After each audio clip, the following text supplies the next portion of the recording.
사곡에 있는 교회에 처음 나가게 된 게 9살 때입니다. 초등학교 2학년 때인데 주일날 그 교회 예배당 옆을 짓고 예배당이 저희 바로 옆에 있어서 거기를 지나가는데 지금 기억이 납니다. 창문에서 여자 선생님이, 그 선생님 이름은 우리 윗집에 사는 제 친구의 누나인 박정호, 지금도 기억하는데 그 누님께서 교사에 섰나봐요. 귀현아 들어와 그랬는데 그냥 들어갔어요. 그날부터 교회를 다녀서 지금까지 다녔습니다. 그리고 그 매주 성찬하는 교회를 보면서 자랐고 14살 때 세례 받았어요. 그래서 침례 받고 저는 이제 목욕 그 당에서 받았습니다. 물 받아놓고 거기서 받았고요. 그날 세례 받고 내려오면서 저희 뒤에 동산에 묘지가 한 19개쯤 있었는데 신나게 뛰어내려오는데 그 까치독사가 파란 뱀 한 마리가 있었습니다. 제가 그날 그걸 때려잡았어요. 스스로는 얘기했죠. 뱀의 머리를 예수님이 상하겠네. 아무튼 세례받고 저는 뱀을 때려잡았었습니다. 그렇게 이 교회는 사곡교회는 제 어릴 때에 그리고 중학교 때까지, 고등학교 때는 이제 방학 때는 그 교회를 나갔었으니까요.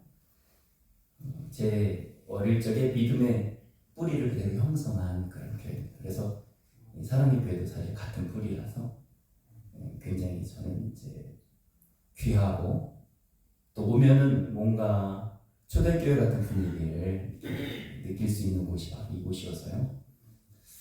굉장히 좋습니다. 저도 이제 지금 장로교회에서 하면서 매주 성찬하고 싶은데 못하고 한 달에 한 번씩 매주 첫 주는 성찬식을 하면서 그렇게 지금 예배를 드리고 있습니다. 네, 어제 저희 장로님들이 전화하셔서 목사님 내려오지 마시고 우리가 알아서 할 테니까 그렇게 전화를 했는데 바로 목사님 들으시고 그 자리에서 부탁을 하는 바람에 제가 거절하지 못하고 허락을 했는데요. 준비되지 않았지만은 늘 증거했던 말씀 생각해 보려고 합니다. 마태복음 4장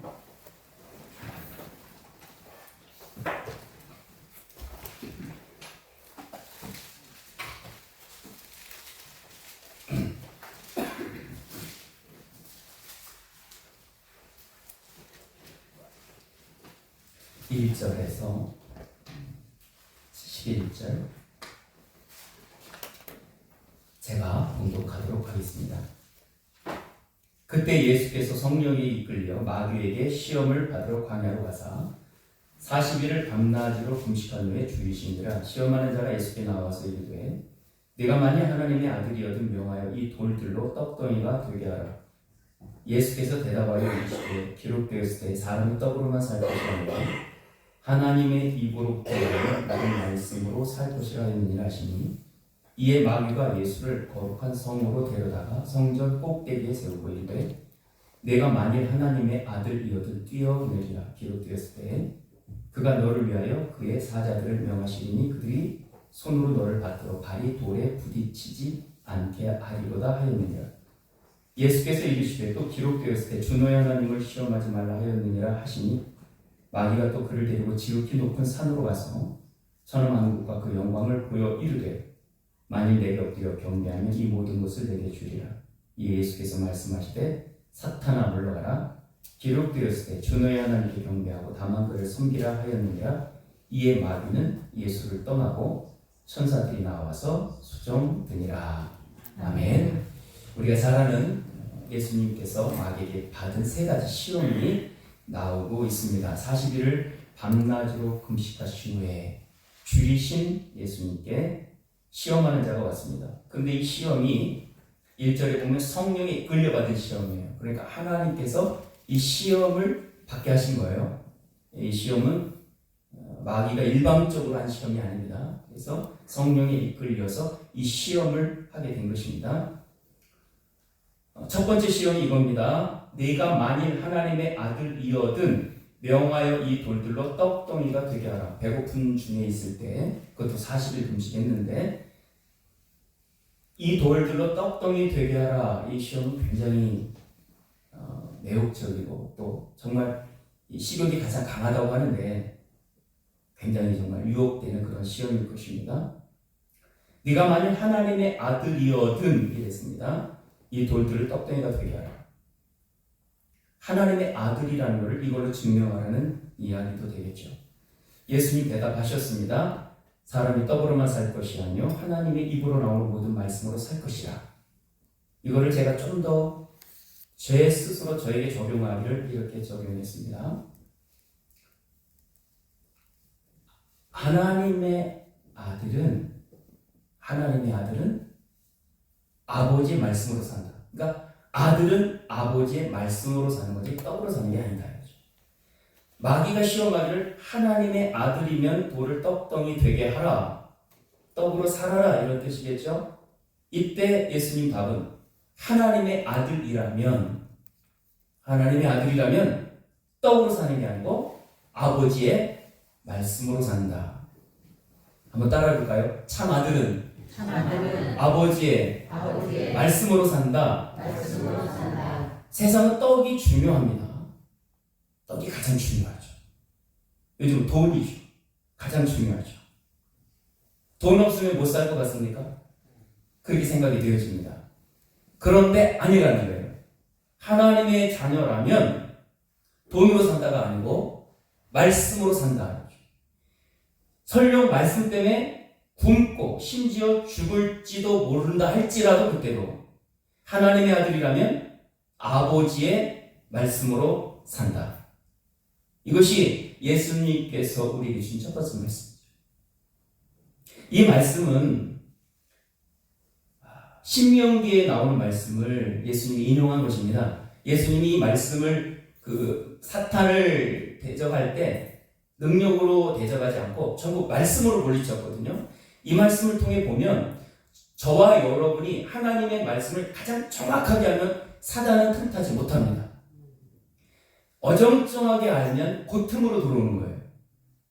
정확하게 알면 말씀으로 잘라버릴 수 있습니다. 그래서 말씀은 더 정확하게 더 깊게 우리는 계속해서 묵상하면서 정확하게 말씀을 알고 있어야 됩니다. 구원에 관해서 우리가 흔들리면 마귀는 거기로 두고 들어오는데 그거에 있어서 정확하게 말씀으로 써 있으면 결국 사탄은 틈탈 수가 없는 거예요. 예수님은 철저하게 말씀으로 물리치셨습니다. 이 말씀도 신명기에 있는 말씀을 그대로 인용한 겁니다. 신명기 8장으로 가보겠습니다.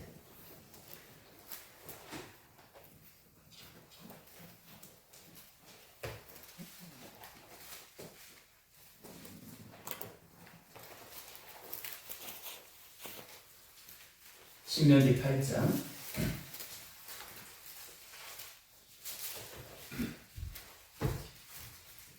1절부터 3절까지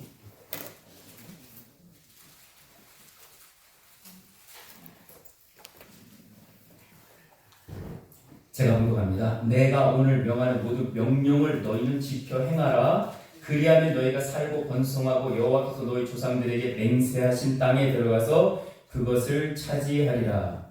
내 하나님 여호와께서 이 40년 동안에 내게 광야의 길을 걷게 하신 것을 기억하라.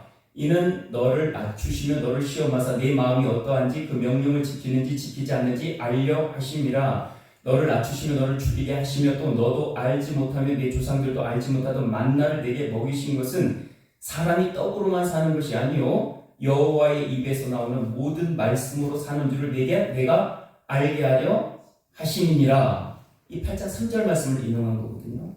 이스라엘 백성들이 광야에서 40년을 지나했습니다. 광야 40년의 기간은 풍족한 시간은 아니에요. 고통의 시간입니다. 분명히. 그런데 그 광야길을 걷게 하신 이유가 뭐냐면 2절에 너를 낮추시고 너를 시험하사, 3절에도 너를 낮추시며 너를 줄이게 하사.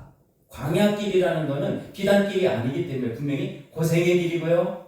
물론 하나님은 만나를 통해서 양 굶어 죽게 하시지는 않았고 옷이 헤어지지 않게 하셔서 추워 죽게 하시진 않으셨습니다. 광야 40년 동안에 이스라엘 백성들이 굶어 죽은 사람 없고 추워 죽은 사람은 없습니다. 죄 때문에 죽었죠. 굶어 죽지 않았습니다. 하나님의 백성이니까 하나님이 책임지는 거죠. 그런데 굳이 비단길이 아니라 광야길을 걷게 하셨어요. 고생하시게 한 거예요. 줄이게 했어요. 부족하게 했어요. 배고프게 했어요. 왜 그러냐? 두 가지 목적이 있어요. 하나님께서 우리 인생도 광야길을 걷게 하실 때 여러분도 뜻하지 않게 광야길을 걷게 하실 때가 있어요. 내가 원하지 않는 길을 가요. 어려울 때로는 건강이 가난해지기도 하고 물질이 가난해지기도 하고 굉장히 어려운 상황을 가게 해요. 그렇게 가게 할 때 이 말씀을 꼭 기억해야 돼요. 하나님은 그런 길을 우리로 걷게 한 다음에 두 가지 목적이 있습니다. 두 가지 목적. 첫째는 알고 싶은 게 있어요. 하나님께서. 두 번째, 알려주고 싶은 게 있어요. 이 두 가지입니다. 2절은 하나님이 알고 싶은 게 있어요. 2절 다시 볼까요? 내 하나님 여호와께서 이 40년 동안에 내게 광야의 길을 걷게 하신 것을 기억하라. 이는 왜냐하면 너를 낮추시며 너를 시험하사 네 마음이 어떠한지 그 명령을 지키는지 지키지 않는지 알려 하신 거예요. 하나님 알고 싶은 거예요. 마음을. 이렇게 어려운 상황에 넣었는데 이때도 내 말을 지키는지 안 지키는지 알고 싶다. 우리 인생의 광야길을 걷게 할 때 하나님께서 그때 우리 마음을 주목해 보는 거예요. 과연 이래도 지킬래? 더 낮춰져. 이래도 지킬래? 하나님의 시험은 따라해볼까요? 승급심사. 승급심사입니다. 사탄의 시험은 템테이션. 유혹해서 밑으로 멸망시키는 시험이거든요. 탈락시키기 하는데 하나님의 시험은 올리려고 하는 거예요. 우리 수준을 올리려고 하는 거예요. 자, 턱걸이 10개 해봐. 10개 간신히 했어요. 하나님 말이에요. 하나 더 해볼래? 이렇게 계속해서 올리시는 거예요. 끊임없이 올리셔요. 그러니까 일평생 우리는 계속해서 하나님 우리를 올리실 거예요. 왜냐하면 우리는 하나님께서 구원할 때 예수 그리스도의 영광의 위치까지 로마서 8장에 보면 우리를 예수님과 동일하게 하나님의 유혹을 받을 자도 동일하게 세워놨기 때문에 우리는 그 수준에 미치려면 멀었죠. 이 세상의 완성도 안 돼요. 그러나 최대치로 끌어올리십니다. 그 방법이 뭐냐? 광야길을 걷게 하는 거예요. 그래서 이 상태에서도 지키는지 안 지키는지 딱 우리 마음을 알고 싶으신 거예요. 그래서 그 시험을 통과하면 그 시험을 다시 안 와요. 그보다 높은 게 이제 그 다음에 옵니다. 그런데 그 시험을 계속해서 통과하지 않으면 10년이 돼도 20년이 돼도 똑같은 시험은 계속 올 것입니다. 그러니까 기억하셔야 됩니다. 나의 어떤 광야길과 같은 인생의 어려운 일이 딱 왔을 때 이때 하나님은 지금 내 마음을 보고 있는데 이 상황에서도 말씀대로 하는지 그거를 하나님은 알고 싶어 하신다. 그러므로 그때 시험에 그것에 내가 이기면 그 시험 비슷한 건 안 옵니다. 그 다음 단계가 오는 거죠. 더 높은 단계가 옵니다. 이걸 기억하셔야 됩니다. 두 번째는 알려주고 싶은 게 있어요. 3절이죠. 너를 낮추시며 너를 줄이게 하시며 또 너도 알지 못하며 내 조상들도 알지 못하던 만나를 내게 먹이신 것은 사람이 떡으로만 사는 게 아니고 여호와의 입에서 나오는 모든 말씀으로 사는 줄을 네가 알게 하려 하십니다. 알려주고 싶은 거예요. 광야 40년이에요. 분명히 부족한 시간이에요. 그런데 굶겨주시지 않으셨단 말이에요. 사람이 떡으로 사는 게 아니라는 걸 알려주고 싶은 거예요. 반드시 그 길을 어렵지만 믿음으로 가면 하나님께서 하신다는 걸 우리에게 알려주고 싶은 거죠. 그런데 우리는 그 절정에 딱 갔을 때 이제 힘들어서 막 꾸역꾸역 힘들 때 이때 꾀를 써버려서 하나님께서 역사하실 틈을 안 줄 때가 너무 많은 거예요. 마지막 순간까지 가봐야 되는데 이 마지막 순간을 못 가요. 때로는 그게 죽을 것 같기도 하기 때문에. 누가 그런 말을 했습니다. 믿음이라는 것은 여기 이쪽과 이쪽 절벽이 있는데 이 가운데는 낭떠러지인데 믿음이라는 것은 미리 다리가 있어서 건너가는 게 믿음이 아니고 다리가 없는데 발을 뻗었는데 다리가 생기는 거 이렇게 말했거든요. 요단강 건널 때 제사장들이 언약궤를 메고 강물은 강둑을 넘칠거리고 있는데 갈라진 게 아니거든요. 근데 발바닥으로 밟으니까 갈라졌단 말이죠. 그와 같이 믿음은 하나님께서 다리를 다 놔주고 건너가라 이게 아니고 다리 없어요. 발 한 발 디디면 남 떨어져요. 그런데 하나님께서 가라는 거예요. 그럼 어떻게 해야 되겠어요? 이거 발 내가 디디려면 죽는 것 같은 거예요. 근데 그 죽는 것 같은 거를 거기서 마치 도박처럼 하나님 믿고 발을 내디딜 때 그때 다리가 생긴다는 그 비유가 참 적당한 것 같아요. 마지막 순간에 우리가 꾀를 써요. 끝까지 하나님 의지하지 못하고 마지막 순간에 꾀를 써서 하나님이 알려주고 싶은 거 우리가 못 받을 때가 참 많은 것 같습니다. 제가 볼 때. 이왕 인내할 거면 끝까지 인내할 수 있는 이런 게 봐야 되는데 저 자신도 이런 면에서 너무나 부족해서 그 끝까지 그 끝에 가서 하나님이 역사하시는 하나님으로 인하여 산다는 그 역사적 간증을 많이 갖지를 못합니다. 분명한 것은 낮추시고 줄이게 하시는 이 모든 과정이 이 과정을 내가 믿음으로 끝까지 하나님을 의지하고 가면 그 끝선에서 반드시 하나님께서 역사하시는 그 현장 사람이 떡으로 사는 게 아니고 말씀으로 산다는 걸 나한테 분명히 알려주시는 이 역사가 있다는 거죠. 그래서 우리의 인생길, 광야길, 힘들고 어려운 길이 있을 때 이 두 가지를 꼭 기억했으면 좋겠습니다. 신앙이라는 것은 내 생각과 감정으로 뭘 해석하는 게 아니고요. 하나님의 말씀으로 해석하는 게 신앙이에요. 근데 대부분 우리는 나와 대화를 해요. 내 감정을 믿고 내 생각을 믿어요. 그것으로 신앙생활을 해요. 그 신앙이 아닙니다. 어떤 일이 있으면 미래가 걱정돼. 이러면 어떡하지? 염려가 돼요. 그것이 나를 사로잡아서 내 행동을 결정해요. 오지도 않을 걱정을 주님은 염려하지 말라고 그랬는데 그 염려 때문에 오늘 여기서 그 염려로 내 모든 걸 결정해 나가요. 신앙이 아니죠. 신앙은 이런 상황에서 하나님 말씀은 어떻고 하나님은 어떻게 할 것인가 그걸로 오늘을 해석해서 하나님 앞에서 그걸로 결정해서 앞으로 나가는 거죠. 그걸 신앙이라고 합니다. 저희 성도들에게도 늘 권면하고 저 자신도 하려고 하면 참 어려워요. 힘들고 어려운 일 당하면 근심, 걱정, 염려로 막 자기 안에서 우울증 걸리고 염려병 생기고 막 난리가 아니잖아요. 근데 그거 가만히 보면 하나님 생각해서 생긴 겁니까? 아니거든요. 내 감정과 내 생각 이거 믿고 그러는 거거든요. 그래서 힘들고 어려운 일 생길 때 감정과 대화하지 말아라. 저는 자기 자신과 대화하지 말라고 성도들이 얘기하고 저 자신하고 싸웁니다. 벌써 올라오거든요. 그거 끊어내려고 무던히 노력해요. 그리고 하나님 말씀을 마음에서 붙들려고 무지히 노력을 해요. 그래서 그걸 이겨나가려고 하는 겁니다. 그걸 신앙이라고 하죠.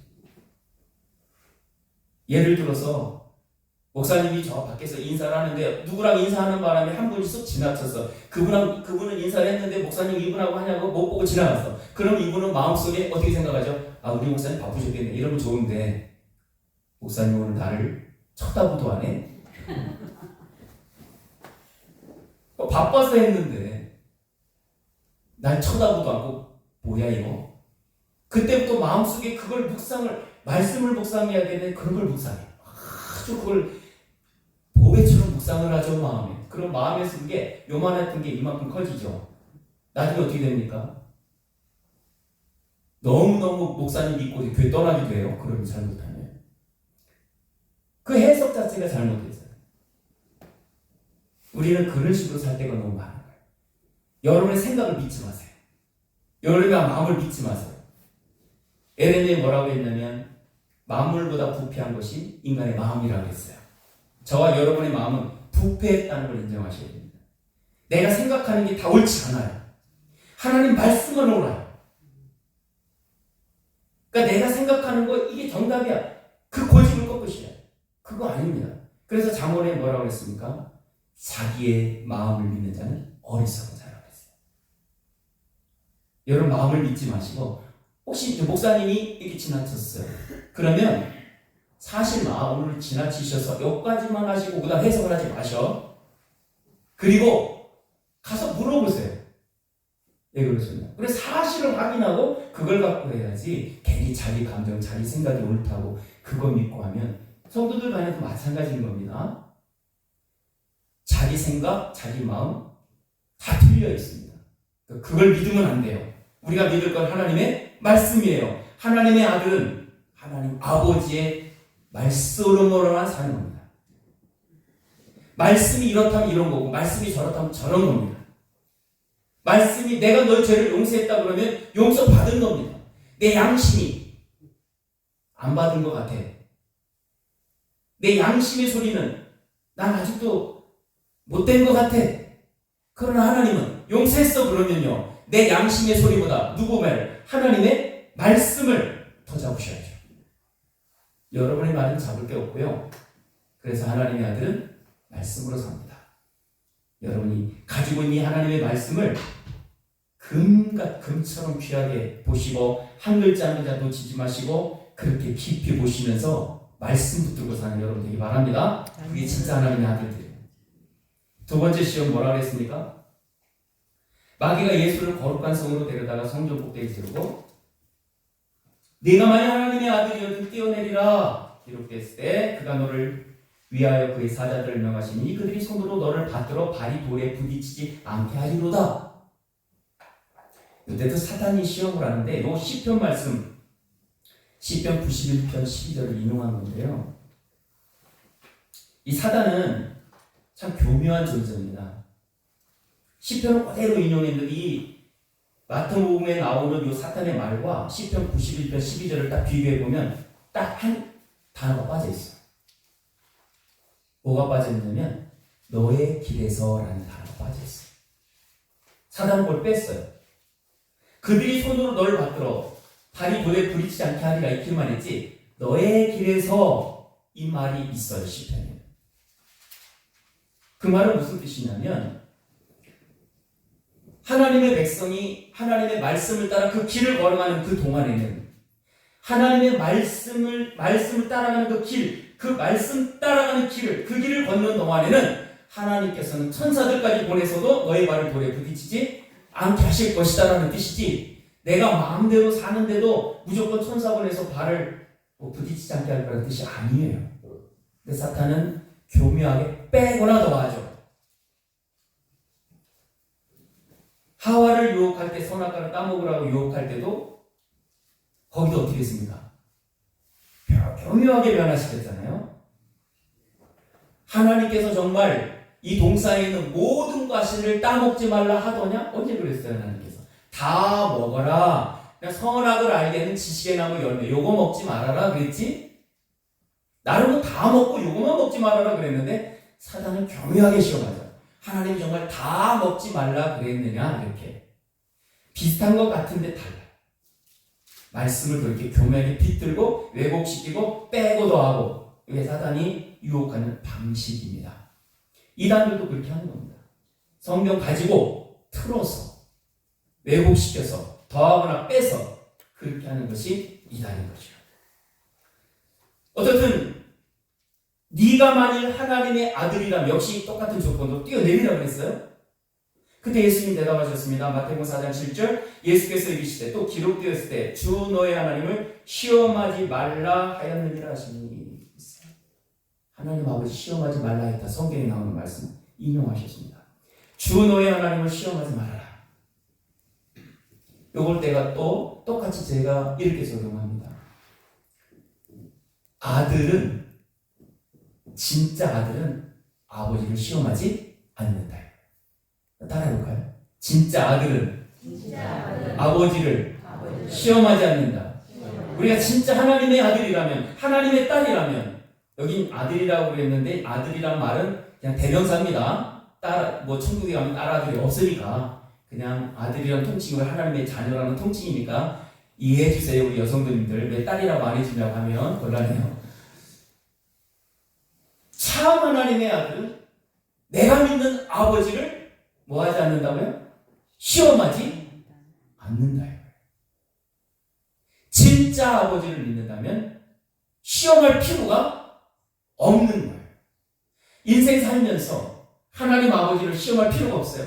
이스라엘 백성들은 광야 40년 동안 하나님께서 너희들이 난 10번이나 시험했다고 그랬는데 매일 하나님 주시 기적같이 만나 먹고 그렇게 살면서도 또 시험하고 또 시험하고 왜 시험할까요? 믿음이 없었어요. 왜 원망할까요? 믿음이 없어서 하나님에 대한 믿음이 없으면 시험과 불평과 원망이 나오는 거예요. 그러나 하나님 아버지에 대한 확고한 믿음이 있으면 그분을 시험할 필요도 없고 원망도 의심도 하지 않는다는 말입니다. 애기들 키우면 꼭 애기들이 못된 애기들이 엄마 시험하죠. 꼭 엄마를 시험해. 이거 안 해서 나 밥 안 먹을 거야. 뭐 이런 거 다 뭐 그런 거가 괜히 시험하고 협박하잖아요. 그 부모에 대한 확고한 믿음이 있을 때 이분은 이렇게 하는 것이 정확해. 그러면 그 시험하지 않아요. 마태복음 7장 한번 가볼까요? 11절.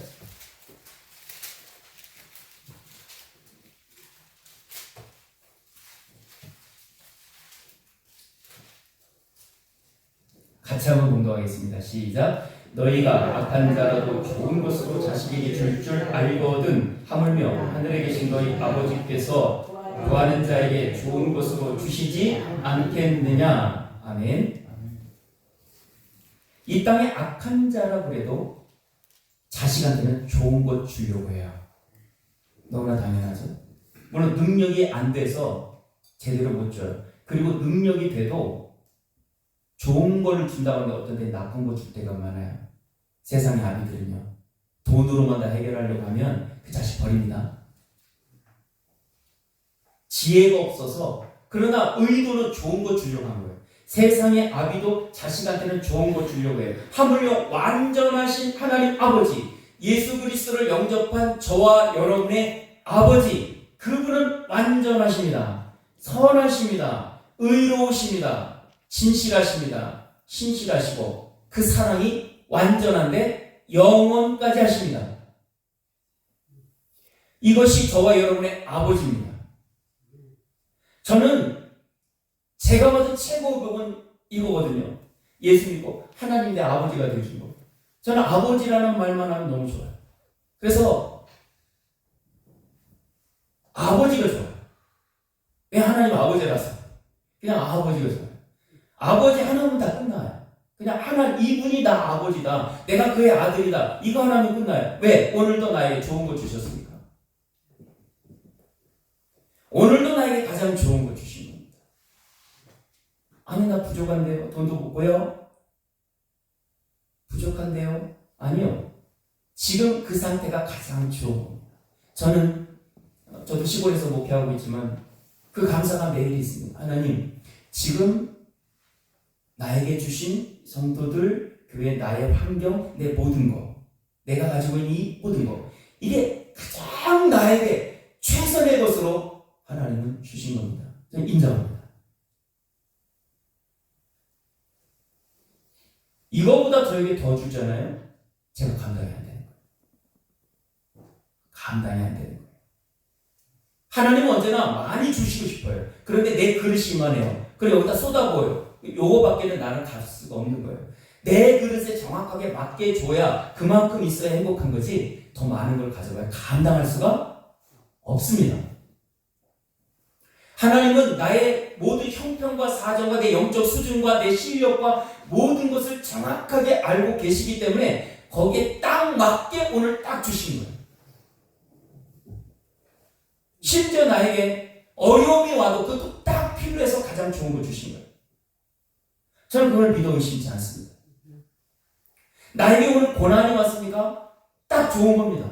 아주 좋은 겁니다.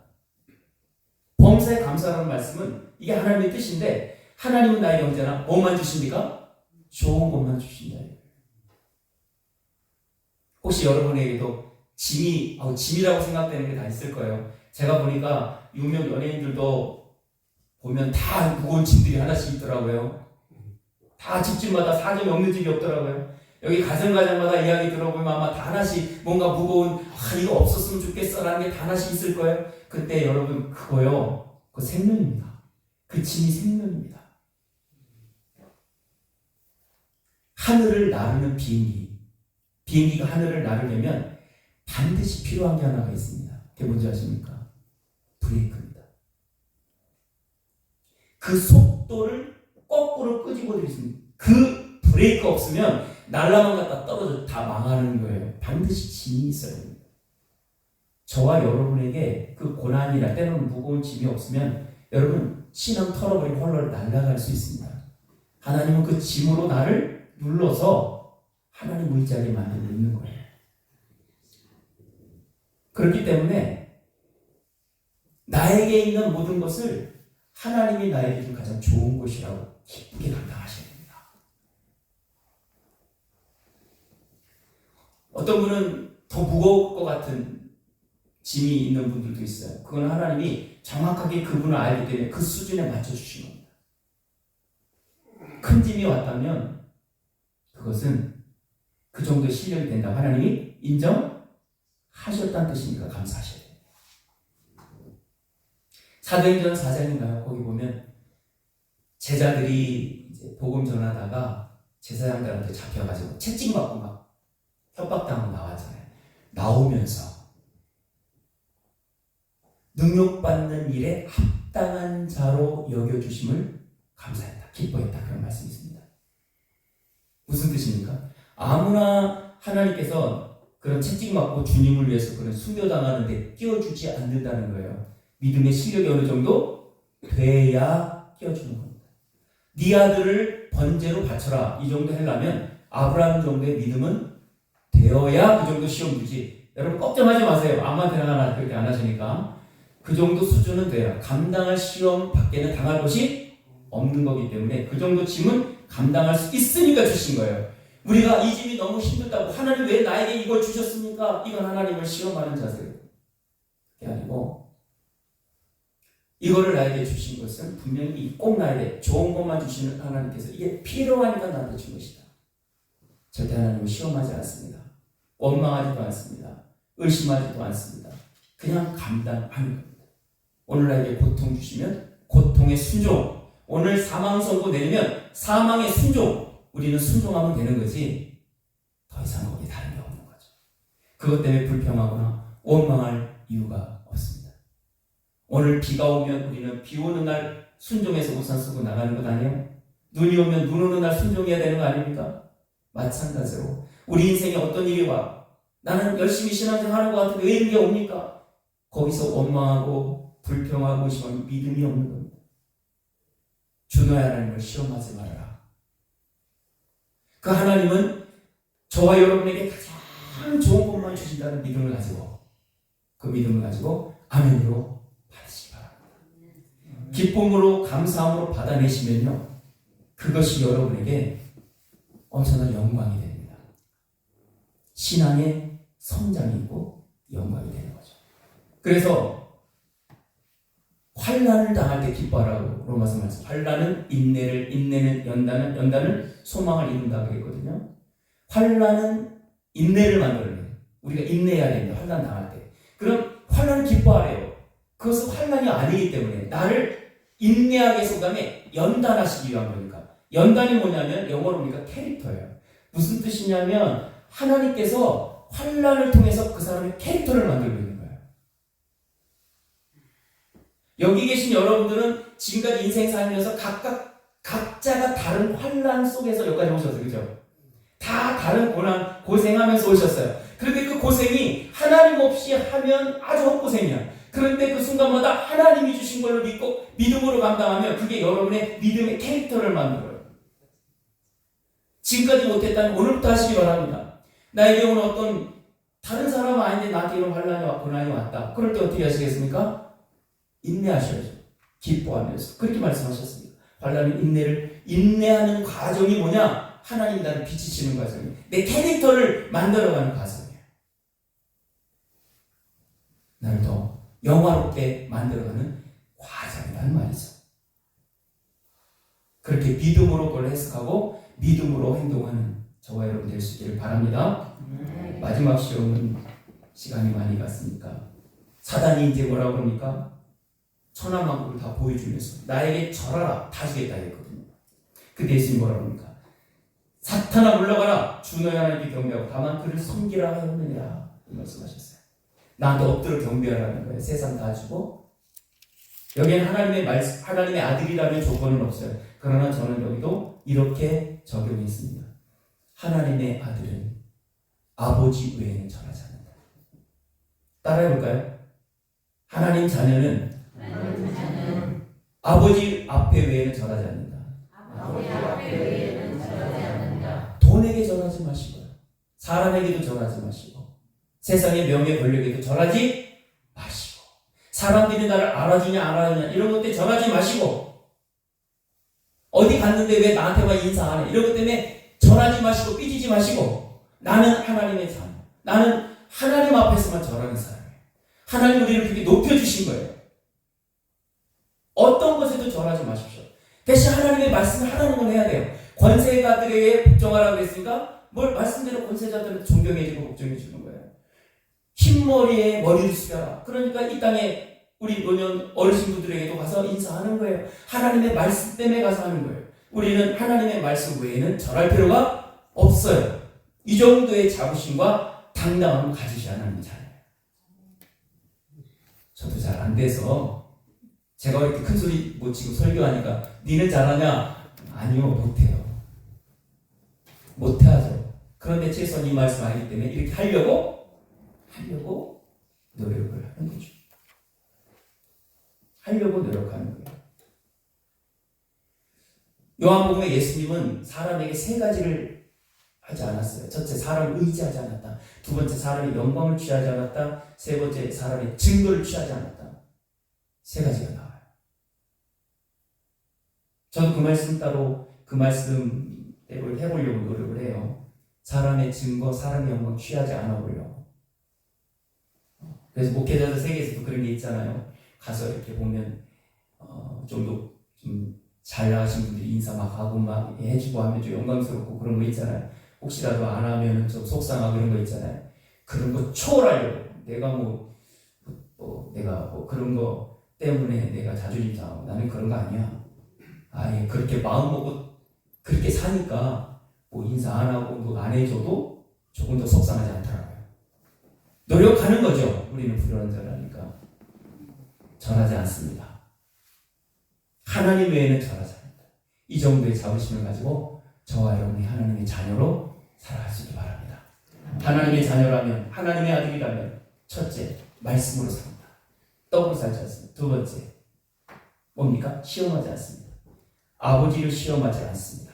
철저히 믿고 시험하지 않습니다. 세 번째, 아버지 외에는 절하지 않습니다. 이게 하나님의 아들이요 자녀들입니다. 저와 여러분이 이런 기계와 이런 자존감과 이런 자부심을 가지고 살아갈 때 하나님 아버지도 기뻐하지 않을까요? 세상 앞에 주눅 들고 돈 앞에 주눅 들고 질병 앞에 주눅 들고 죽음 앞에 주눅 들고 이러고 살면 하나님 아버지가 속상하지 않을까요? 우리를 위해서 예수 그리스도가 십자가 못 박아 구원해 주셨는데 우리가 그 정도로 쪼잔하게 살면 하나님께서 속상하실 것 같습니다. 부족하지만 이러한 믿음으로 자녀답게 당당히 사는 저와 여러분 되시기 바랍니다. 기도하겠습니다. 하나님 아버지, 하나님의 아들로 당당하게 사는 저희들 되게 하옵소서. 하나님 아버지는 언제나 우리에게 가장 좋은 것만 주시고 영원히 사랑해 주시고 그 사람 의지하여 우리 남아있는 인생 당당하게 담대하게 두려움 없이 염려 없이 믿음으로 살아 하나님을 기쁘시게 해드리는 자녀들이 되게 하여 주옵소서. 예수님 이름으로 기도하옵나이다. 아멘. 지금은 우리 주 예수 그리스도의 은혜와 하나님의 사랑과 성령의 교통하심이 너희 무리와 함께 있을지어다. 아멘.